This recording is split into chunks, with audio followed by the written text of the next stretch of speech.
You gotta ask yourself a question. Do I feel lucky?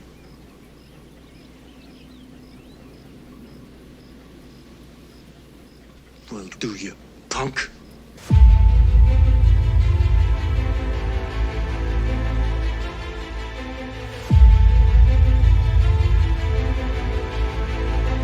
Hey guys, welcome back to the channel. Hope you're having a good one today. I'm the movie ranker, and today I'm going to be ranking all 5 Dirty Harry movies from worst to best. Quick disclaimer, I didn't even know that this was a franchise. I knew that there was one Dirty Harry film, but I've never watched it until now. And these were all first time watches for me, so this was a whole lot of fun to watch these and rank these.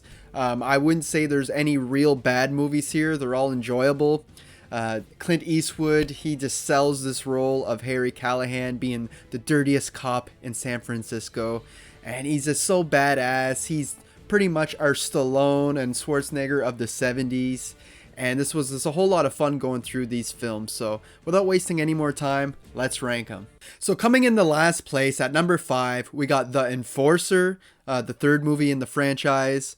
This one's just okay to me. I do like the relationship that Harry Callahan forms with his new partner, this rookie woman cop that, he's not really impressed that a woman is out on the forces to begin with, but she also lacks experience, and he really thinks that she's endangering not only her life, but all of the lives around her, which is true to a certain extent. But I do like, as the film goes on, they kind of form a bond and they start to like each other a little bit more, and in the end, they get a kind of an emotional arc in the end. If you watch the movie, you know what I'm talking about. It kind of surprised me what happens. And I think the action in this movie is really well done. We get the whole intro robbery scene where he smashes his car right through the glass. The whole Alcatraz scenes are really cool too in the finale. But I feel like there's not enough of it in the entire runtime. Like, there's not enough action in this movie. The stuff that we get is great, but it's definitely lacking. And of course, our villains are lacking as well. They're some organization, a group of people. I think they were Vietnam vets who formed this organization, and we don't know a whole lot about them. They don't get a lot of screen time. Their motives are kind of lame. And yeah, there's not much to these characters. I don't know anything about them. They're kind of forgettable. And yeah, it's just a real waste. But I gotta admit, the whole rocket launcher finale, how he takes out the tower with the bad guy on it, that was a whole lot of fun, even though it's over the top. It was just a nice way to wrap up this film. Up next, at number 4, we got The Deadpool.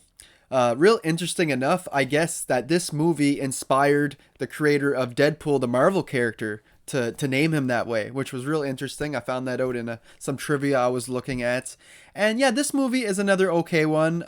It was a real surprise, the cameos and actors that were in here. I had no idea that Jim Carrey was in this film, especially in the 80s here. He was really only relevant in the 90s. Like, he was still pretty, not real famous in this film. But that was real cool to see. We also get big names like Liam Neeson. He's like a movie director in this film. We get Guns N' Roses themselves. They make a few cameo appearances, which is like, what the hell? It's kind of bonkers. And we get Welcome to the Jungle played multiple times in this film, which is kind of funny because that album kind of just came out when this movie came out, so it was really new at the time. And I just really enjoyed the story of this one, the whole concept of they had this game called the Deadpool with a bunch of celebrities written down on a list who you pretty much place bets on who do you think's going to die quickest, right? These are all the celebrities I think are going to die soon. And it's this little game that these group of people play, but a killer takes that game into his own hands and starts taking out these celebrities. And Mr. Harry Callahan makes it to the list, which is kind of funny. A cop becomes famous for the way he deals with situations and such. And throughout the film, we're not really sure who's doing the killings. Is it these group of people who have this Deadpool game, who they claim is just a game, not real? Or is it someone else who's using the game to their advantage? It's a real good mystery, I find. And this movie just oozes late 80s to me compared to the rest of these films. This one is really a product of its time. I think it got some pretty cool car chases. We get that little toy bomb car that's chasing them around for way too long, but it's a lot of fun to watch. It's ridiculous. It's a little over the top and cheesy, but it's still a great film in the series. And how can I not mention that harpoon kill near the end? It's just so crazy and bonkers, but I absolutely loved it. Up next at number 3, we got Sudden Impact. Now this is the only film in the series that was directed by Clint Eastwood himself, and he does a pretty good job at it. The story's good. I felt like it took a little while for me to get into it. The first half hour or so, I was like, but then things started happening and I was completely hooked in and engaged, and I loved it by the end. I felt like this one kind of made Harry Callahan go back to his roots in the way the character is written, like with his one-liners again, and he says swell way too many times, by the way. But yeah, just how he's stuck in his old ways and his methods, and the other cops are pretty much telling him that he's a dinosaur at this point, and his ways just do not work nowadays. I do find that they get a little repetitive with suspending Callahan or making him go on vacation. Almost every movie, they remove him from the force, but we know in a short period of time, they reinstate him. It seems to happen way too often. But the most bizarre thing about this movie is its tone. It's really all over the place. There's times where it's super dark and gritty.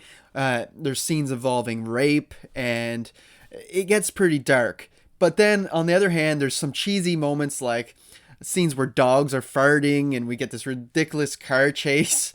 And it's just, the tone is just all over the place, and it just seems bizarre for this type of movie. To me, the darker aspects of the film were much more intriguing to me. The more revenge, exploitation side of things. I think they do a really good job with that. This one's about a girl getting revenge on all this group of people who raped her when she was younger, 10 years before, her and her sister. So even though she's going out and killing these people, you're kind of rooting for her because you know that those people deserve it. And the villains in this are so disgusting that they make great villains, by the way. And what's real interesting to me is throughout this film, Callahan runs into the killers from time to time and doesn't even know it. And he's also sleeping with the girl who's killing them all off and doesn't know that as well. Eventually he picks up on it and has to make a tough decision. She's doing something bad, but in a good way. So that's kind of almost how Callahan works himself. So I thought all that was real interesting. I mean, this movie has its flaws, but it was a real enjoyable watch, and I'll definitely be revisiting this one in the future. Next up, at number 2, we got the original Dirty Harry. Now, Clint Eastwood was meant for this role. Right off the bat in this first movie, he just seamlessly plays this character, and you feel like he's been playing it his whole life. He was perfect for the role, and you gotta love his one-liners. His whole famous line about "you feeling lucky, punk" is just so iconic. I've never seen this movie before I watched this franchise, but I knew that line. Well, I knew of the line. A lot of people get the line wrong. And his character is just angry. I mean, he's not like over the top angry. He's like grounded, but just the way he goes about things. But deep down, he's trying to make the right decision. What he feels is right. What he feels is safest for the people getting kidnapped and whatnot, even though it's not always by the book. And this movie is not only highly influential in like the action cop genre, but also like the dark thriller genre as well, with like the serial killer aspects of the film. You look at certain scenes like the phone booth scene where he has to run to each phone booth quickly before the killer would kill the girl. And it's like, it feels like something off Die Hard 3. And it's just so great. And our killer in this, Scorpio, is just a complete maniac. Like, the man just loves to kill. It makes him really unpredictable because he doesn't have clear motives. You never really know what he's going to do. He's unpredictable, and that's the greatest type of killer you can have. And he's also smart because he uses his rights to get away with stuff. He knows when the cops are crossing the line and breaking the rules, and he brings that up in the police station or in court or whatever, and the cases get thrown out, and he continues to go out and cause havoc. And the film really has it all. It's dark, it's gritty, it's violent, it got great shootouts, car chases, especially for the 70s. We get a great killer who's a complete creep. So this movie really is the whole package, but there's just one movie I find better. And the movie that's in first place is Magnum Force. What a great sequel. It really takes everything that Dirty Harry laid out and it just makes everything better. Better action, better stunts, better story in my opinion. It's just so good. Right off the bat, we get this really cool like Bond intro, which I kind of felt like this movie was trying to be a more darker, gritty American version of Bond. Funny enough, Clint Eastwood was actually offered the role of Bond after Sean Connery retired or stepped down. So I think that's real interesting here, especially how we get like that theme song at the start. We get a real engaging story about these cops who are taking law in their own hands. They're out murdering all these thugs and pimps and that without taking them into custody. And Callahan is kind of like a less extreme version of these guys. He also breaks the rules sometimes, but he doesn't go out and straight up murder people unless they're shooting back at him, where these cops were just literally pulling people over and blowing them away. And the film just keeps your attention with these standout scenes, like for instance when Harry hijacks the airplane from the terrorists.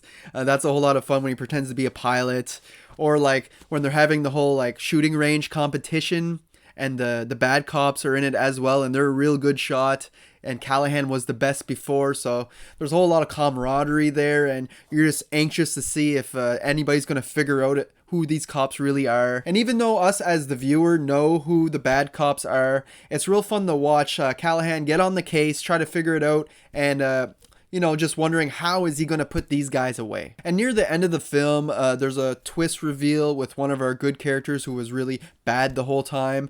I think it was done well enough. I did figure out the twist before it was revealed, but that just could be because I'm watching this movie in modern times. I'm sure in the 70s it wasn't that easy to pick out.